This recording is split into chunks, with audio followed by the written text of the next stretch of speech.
இதுக்காக தான் நாங்க சாரீஸ் கடையா ஏறி இறங்கி இருக்கிற கலரே இருந்தாலும் நாங்க வாங்கணுங்கிறது இந்த இன்டென்ஷன் தான். நாங்க அப்படி இல்ல, சோத்துக்கு திண்டாடணும், 4 காசு சம்பாதிக்கணும்னா சாவணும்.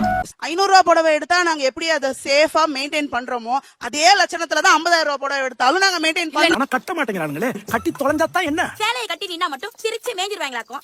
சாரி மதிய கட்டியிருக்கா, நான் அந்த சாரியே கட்ட மாட்டேன். ஆமாம், அந்த விஷயத்தில் ஜாக்கிரதையாக நாங்கள் இருப்போம். பிறகு யார் அவசியம் சரியாயிட உன 10,000 எடுத்துக்கோ அப்படின்னு கண்டிஷன் பண்ணி தான் வச்சிருப்பாங்க. வருஷத்துக்கு நான் உனக்கு 3 சேர் தான் எடுத்து கொடுப்பேன் அப்படிங்குவாங்க. இது உனக்கு எப்படி இருக்கு?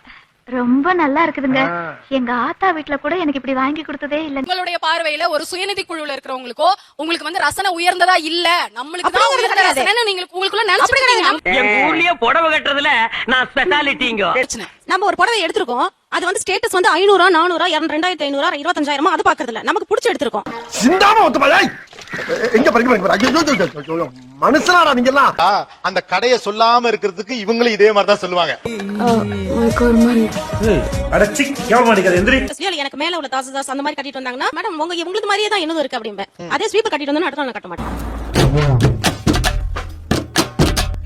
எதுக்கு இவ்வளவு சாரி எடுக்கிறீங்க? எனக்கு அது துணி பைத்தியம், அதனால என்னால கண்ட்ரோல் பண்ணவே முடியல. நானும் அவருக்காக நான் மாறணும்னு பாக்குறேன், அதனால மாத்தவளைய. மொத்தத்துல பொண்டாட்டிங்கள அன்பா பேசி திருத்த முடியாது, அடிச்சுதான் திருத்த. போட்டோ நீங்க எந்த ஆல்பஸ்ல எந்த மேரேஜ் ஆல்பஸ்ல நீங்க பார்த்தாலும் ஃபேமிலியா வரவங்க கையில பொம்பளைங்க கையில குழந்தை இருக்கவே இருக்காது. 5 அறிவு ஜீவன் போல் உங்களுக்கெல்லாம் ஒரு வாழ்க்கை அல்லக்கை முண்டமே. நான் காலையில ஆபீஸ் கிளம்பி போகும்போது யாராவது புடவை கட்டினாலும் பாப்பேன். உடனே அன்னைக்கு நைட்டு 12 மணினாலும் பீரோ திறந்து அதே சரி நம்ம கிட்ட இருக்கான்னு செக் பண்ணி பார்த்துட்டு எங்க இருக்கு ஐ இந்த இருக்கு.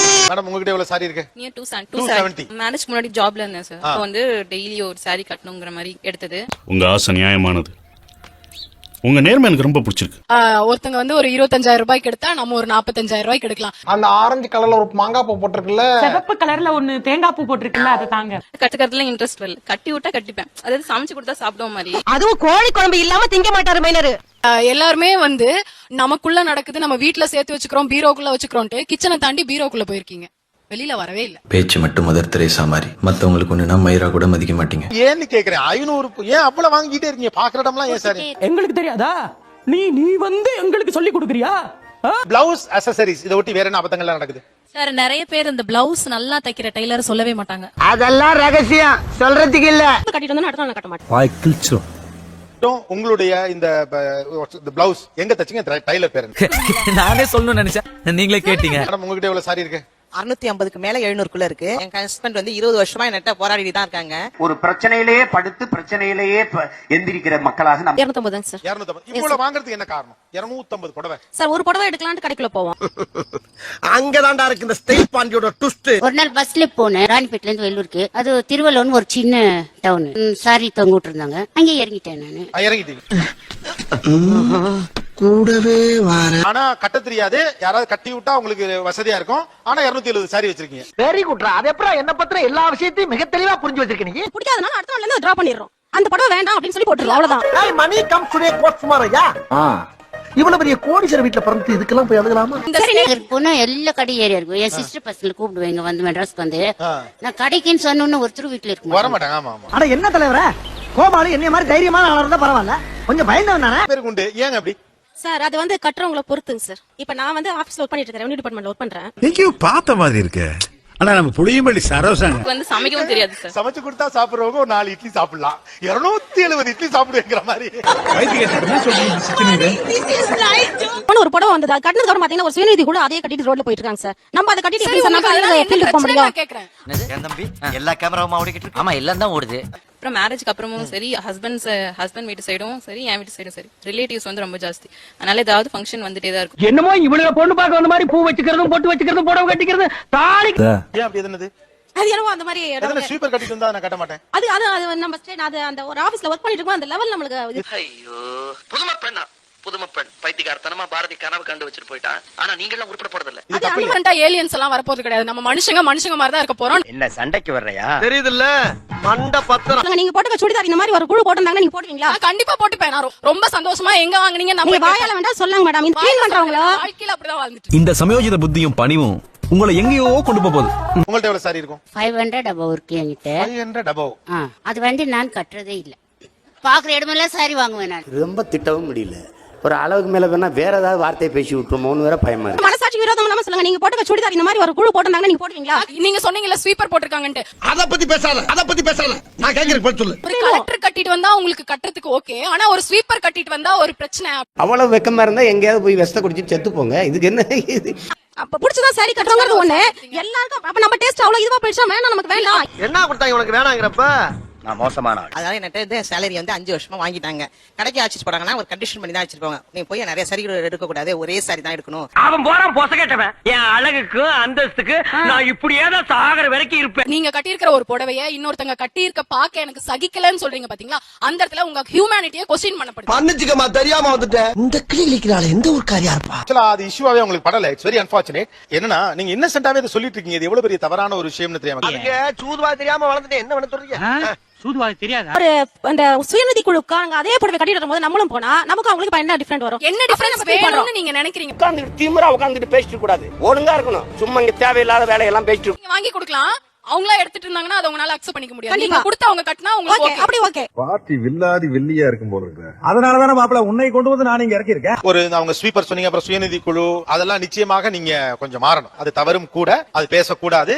சாரி. ஆனா நான் அவங்க கட்டிட்டு வரத மாதிரி நம்ம கட்டி போணும்னு நினைக்க முடியாது. இது வந்து வர்க்க மனநிலை, ஆதிக்க வர்க்க மனநிலை. நான் மூங்கில ஒசந்து வளர்ந்த ரொம்ப ஆட்டிட்டு இருக்காத. மூங்கில் தானா பாத்திட்டு எரிஞ்சிர போகுது. பிரச்சனை அது இல்ல. நான் என்ன சொல்றேன், நீங்க 500 ரூபாய் புடவை வச்சிருக்கிறதோ 50,000 ரூபாய் புடவை வச்சிருக்கிறதோ உங்க ஸ்டேட்டஸ உயர்த்திக்கணும்னு நினைக்கிறதோ பிரச்சனையே இல்ல. இனிமே நீங்க ஒட்டு போட்ட புடவை எல்லாம் கட்ட கூடாது. இனி கட்டு போறது பட்டு புடவை, ஃபாரின் புடவை தான். சொல்லி எடுத்துருவேன். அந்த மாதிரி ஒரு ஹேபிட்டா இருக்கு. எல்லாரும் திட்டுறாங்க. எப்ப ஆரம்பிச்சது? பைத்தியம் இது ஒரு நோய் அப்படிங்கிற ஆரம்பிச்சிட்டேன். எப்ப ஆரம்பிச்சது இந்த பழக்கம்? எனக்கு ஒரு 8 வயசு இருக்கும். அப்ப நான் 3ஆம் கிளாஸ் படிச்சிட்டு இருந்தேன். எங்க அம்மா வந்து வெளிநாட்டுல நல்ல சாரி டிசைனா வாங்க, ஒரு நாளைக்கு 3 நாள் 4 நாள் ட்ரெஸ் பண்ணிட்டு உட்கார்ந்திருப்பாங்க. இப்ப வேலை செய்யறாங்க, என்ன செய்யறாங்க, நல்லா வீட்டுக்கு ஹவுஸ் ஒய்ஃபா தான் இருந்தாங்க. ஏன் அந்த கர்மத்தை முன்னாடியே சொல்லல? உங்களை பார்க்கும்போது தான் மாப்பிள எனக்கு இருந்த பாடி லாங்குவேஜ் அப்படியே உங்கள்ட்ட இருந்தது. நீங்க ஒரு டீச்சர் 4 பேருக்கு புத்தி சொல்றவங்க இருக்காங்க. ஸ்கூல் டீச்சர்ஸ் எல்லாம் கண்ட்ரோல் பண்ணி பாக்குறாங்க. எடுத்தாலும் எடுக்க கூடாதுன்னு புடிங்கிடுவாங்க நெட் இருந்து. ஓங்கி அரையறதுக்குள்ள ஓடி போய் உட்கார்ந்து. இருந்தாலும் அவங்க அந்த போன பிறகு வீட்டுக்கு அதனாலதான் அவங்களுமே அதுக்கு அஜிடேட் ஆனாங்க. ஏன்னா நம்ம பிள்ளைங்களுக்கு கூட நாளைக்கு ஏழை ஆயிரலாம். இந்த வசதியே நமக்கு நிரந்தரமா இருந்தா போதும். இதுவே நாம சொர்க்கம் நினைச்சா சொர்க்கம், நரகம் நினைச்சா நரகம். எங்க அப்பா அடிக்கடி என்கிட்ட ஒரு வார்த்தை சொல்லுவாங்க, தேவையில்லாததை வாங்கும் போது வீட்டுல இருக்க தேவையான பொருளை விட்டு நீரிடும். அந்த மாதிரி நிலைமை எனக்கு இப்ப ஆரம்பிச்சிருக்கு. அதை நான் உணர்றேன். இப்ப நடு ரோட்ல ஐஸ் வண்டி தள்ளிக்கிட்டு இருக்கேன். அந்த பைப்ல 2 வகுப்பு போறதுக்குள்ள பிச்சை எடுத்தாலும் எடுப்ப போடு. ஆனா அந்த காசுக்கு நான் வந்து மாசம் ஃபுல்லா நிறைய கட்டிக்கலாமே, ஒரு 30 சாரி எடுக்கலாமே 500 ரேட்ல அப்படின்னு நினைச்சிட்டு நான் வந்து குறைச்ச ரேட்டுக்கு நான் வாங்குவேன். இந்த ஐடியா உனக்கு யாரு கொடுத்தா? அக்கம் பக்கத்துல குடியிருக்காளுங்க உன் ஃப்ரெண்ட் அவ்வளவு கொடுத்தா? ஐயோ இல்ல. அதை விட உயர்ந்த அதிகாரியா இருந்தா உங்களுக்கு பரவாயில்ல, நீங்க தனியா தெரிய வேண்டிய அவசியம் இல்ல. அவங்களோட சேர்ந்து போக ரெடியா இருக்கீங்க. எனக்கு தான் முதல் பரிசு. நான் விட்டுறேன். நான் எப்படி செலவு பண்ணிருக்கேன் தெரியுமா? உங்களுடைய மனித நேயம் என்பது ஒரு ஏழை கட்டுவதை நான் கட்டுவதா அப்படின்னு என்றைக்கு நீங்க நினைக்கிறீர்களோ அன்றைக்கு உங்களுடைய மனித நேயம் கேள்விக்குள்ளாக்கப்படுகிறதே. அதை பற்றி நீங்க யோசிக்கலங்கிறாங்க. அதுக்கு உங்க பதில் என்ன? தம்பி, இது மாதிரி 4 பேர் கேள்வி கேட்டிருந்தாங்கன்னா நாங்க திருந்தி அவருக்காக நான் மாறணும்னு பாக்குறேன். எங்க அப்பா என்கிட்ட சொன்ன வார்த்தை வந்து அந்த அர்த்தம் இப்ப புரியல. இப்ப புரியுது. ஒரு 10 ரூபாய் வந்தா அதை வச்சுட்டு சும்மா இருக்கிறது இல்ல. அந்த 10 ரூபாய் தீர்ந்த உடனே மாதிரி அதே 10 பேர் கிட்ட பிச்சை எடுக்கிறது. 5 வருஷமா என்கிட்ட சேலரி இருந்தாலும் அவருக்கு தெரியாம தான் இன்னமும் நான் வாங்கிட்டு இருக்கேன். ஸ்கூல் போயிட்டு வந்து நான் பிளவுஸ் தச்சு கொடுப்பேன். அந்த காசுல நான் தெரியாம வாங்கி வச்சிருக்கேன். என்னுடைய அனுபவத்துல சொல்றேன், நல்ல மெயின்ல ஏத்திக்கோ. கண்டிப்பா ஒரு சாரீஸ் எடுக்க கூடாதுன்னு என்னால அதை கண்ட்ரோல் பண்ணல. மாச சம்பளத்தை ஃபுல்லா சரியாவே வாங்கிடுவேன். வாரத்துக்கு 4 சாரி, மாசத்துக்கு 10 சாரி வாங்கிடுவேன். ஆமா, இதெல்லாம் வாங்க காசு எதிரி உனக்கு? ஆட்டோ கட்டுறதுக்கு டியூ பணம் வச்சிருந்தீல, அதை எடுத்து வாங்கிட்டேன். அப்பையில இருந்து அதுக்கு முன்னையில இருந்து படிக்கிற காலத்துல இருந்து எங்க அம்மா கட்டி பார்த்தனால அந்த ரத்தத்திலே ஊறுனால அந்த பழக்கத்தை என்னால மாத்திக்க முடியல. இவன் சரியான பைத்தியம் இல்ல, சரியாகாத பைத்தியம்டா. வியாதி மாதிரி ஜுரம் வந்துருது, இது டென்ஷன் ஆயிடுது, தலை வந்துருது, என்னென்னமோ நான் பாக்குறாங்க. அதை வந்து சொல்ல முடியல, என்னால கண்ட்ரோல் பண்ணல. போறேன் அமெரிக்கா, சைனா, ஜப்பான், எங்கேயோ உலகத்துல ஒரு மூளை கொண்டு போய் அவளை குணப்படுத்துறேன். அவளுக்காக வரவங்களுக்கு எல்லாருக்கும் கல்யாணமான புதுசா வரவங்களுக்கு, வயசானவங்களுக்கு, என்ன வளர்த்தவங்களுக்கு யார் வீட்டுக்கு வந்தாலும் போட்டோ கொடுக்காத அனுப்ப மாட்டேன். இந்த காலத்துல கேட்டாவே ஒரு மனுஷன் தர்றது கஷ்டம். நீங்களாம் வழியக்க கொண்டாந்து தர்றீங்க பாருங்க. டாக்டர் வீட்டுக்கு போனேன், வடி அது அங்கே இறங்கிட்டாங்க. அங்க ஒரு 3-4 சாரி வாங்கிட்டேன். நானும் பாதிக்கப்பட்ட எத்தனையோ பேரை சரி பண்ணிருக்கேன். ஆனா இப்படி ஒரு கேஸ் என் வாழ்க்கையிலேயே பார்த்ததில்ல. இவர்கள் அதிகமான மோகத்தோடு இருக்கிற காரணத்தால் ஏற்படக்கூடிய பிரச்சனை வேற என்ன அபத்தங்கள் நடக்குது, என்ன பிரச்சனை நடக்குது? இதுக்கு வேற வழக்கம் கேட்கிறாங்க. அந்த கடையை சொல்லக்கூடாதுன்னு நினைக்கிறவங்க இப்படிதான் சொல்லுவாங்க. No, no, no, you're really mistaken. I truly do not know the name of the store. Just for fun தான். ஏதா இது சோக்குடு. அது போகவே 500 இருக்கும்னா எவ்வளவுதான் வாங்குவீங்க? எடுத்துக்கிட்டே இருப்பேன். அதான் ஏன் எடுத்துக்கிட்டே இருக்கீங்க? அது ஒரு மாதிரி ஹாப்பி ஆயிடுச்சு. லைஃப்ல கல்யாணம் பண்ணிட்டு எதையும் சாதிக்கலாம்னு பார்த்தா டெய்லி உன்ன சமாளிக்கிட்டு பெரிய சாதனையா இருக்கு. புடிச்சுப்பாங்க. எங்க ஸ்கூல் டீச்சர்ஸே பாத்தீங்கன்னா எங்கப்பா தச்ச அப்படின்னு சொன்னா அங்கதான்ப்பா. சோத்தாங்கை பக்கம் இப்படியே நேர போனா ஒரு குளம் வரும். அந்த தெப்ப குளத்தை சுத்தி தீட்டாங்க பக்கம் போனீங்கன்னா எப்பயில இருந்து இந்த அது மாதிரி வந்து என்னால 20 வருஷமா நான் அவங்க என்ன போராடி பாக்குறேன், நான் இன்னும் மாத்திக்கிறேன், அவங்களுக்காக மாத்தி பாக்குறேன். அதனால அதை எனக்கு கண்ட்ரோல் பண்ண முடியல. பாவம், யாருக்குமே இந்த நிலைமை வரக்கூடாது. அந்த தெய்வான பொண்ணுக்கு வந்துருச்சு. நானும் அதே ஏரியா தான் எங்கன்னு சொல்லனா சொல்ல மாட்டாங்க. அது ஒரு இது இருக்கும். ஏன்னா அவங்க மட்டும் தான் யூனிக்கா தெரியணும்ன்றதுக்காக. இந்த ஊர்ல இல்ல, இந்த உலகத்துல நான் தான் இந்த டிசைன் போட்டிருக்கேன், வேற யாரும் போடல சொல்ல. பிளஸிங்னு சொல்லிட்டு என்னோட பிளவுஸ் ஸ்டிச் பண்ணவங்க பாண்டி பஜார்ல. இது வந்து திருமலைங்கிற பர்சன் ஸ்டிச் பண்ணாரு. கேரங்க பிடிச்சுவேன். போன வாரம் துணி கொண்டே கொடுத்தேன், பாவாடைக்கு இருப்பல ஜட்டி தேய்ச்ச கேரங்க பிடிச்சுவேன். ஆனா அவரோட ஸ்டோர் நேம் எனக்கு பிகாஸ் என்னோட ஃப்ரெண்டோட அம்மா அங்க ஸ்டிச் பண்ணுவாங்க. சோ ஒரு நாள் அப்படியே கூட்டிட்டு போனாங்க. ரொம்ப அழகா இருக்காங்கல்ல, அக்கா ரொம்ப அழகா இருக்காங்கல்ல. உட்கார போகும்போது கூட போட்டோ எடுக்க போகும்போது கூட குழந்தை அவங்க கிட்ட இருக்காது, பக்கத்துல இருக்கவங்க ஹஸ்பண்ட் கிட்ட தான் கொடுத்து ஊட்ட சொல்லுவாங்க. அந்த குழந்தையும் இப்படி கையில வச்சுக்கிட்டு கொத்தடிமை, இது கொத்தடிமை. அதான் நீங்க பாத்தியல்ல. அப்படி திறக்கிறப்ப புடவை அப்படியே சட சட சடன்னு சரியிறப்ப எப்படி இருக்கும் அந்த ஃபீல்? தலை வலிக்குதுடா, தலை வலிக்குதே. பார்த்துட்டு அதே மாதிரி இருந்துச்சுன்னா அதை மறுநாளே கட்டிட்டு போயிருவேன். ஓஹோ. இல்ல நைட் 12 மணி நேரம் கட்டி பார்த்துட்டு அவுத்துட்டு எடுத்து வச்சிருவேன். இது சில நேரங்களிலே தூங்க விடாமல் கூட ஆக்கி விடுகிறது. என் உடம்ப பார்த்தாலே உங்களுக்கு தெரியும். இந்த கூட்டத்துல இங்க இருக்கவங்கல இருந்து யார் புடவை செக் பண்ணிருக்கீங்க? ஆனா அந்த Black கலர் saree சூப்பரா இருக்கு, அது ரொம்ப அழகா இருக்கு. அதே மாதிரி வாங்கணும்ன்ற ஒரு மைண்ட் செட்ல இருக்காங்க. ஏய், ஒத்த கால தனியா வெட்டி பிடி ஒண்ணே, அப்புறம் வண்டி வச்சு தான் தள்ளிட்டு போனோம்.